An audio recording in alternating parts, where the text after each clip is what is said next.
Guerillas Bicol Express.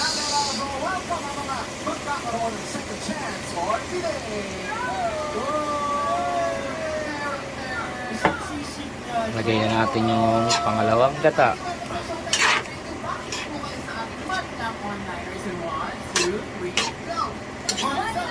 Yummy. Yummy.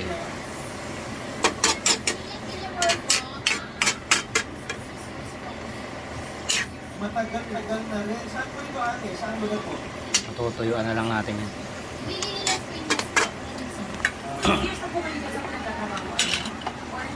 Asin.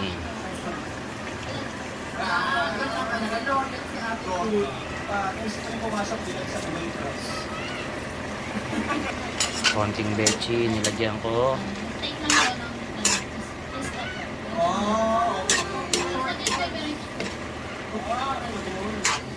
Kung sakasakali at hindi magkakaroon ka ng sarili mo, ano ang schedule mo na papalit palitan na? Ayan.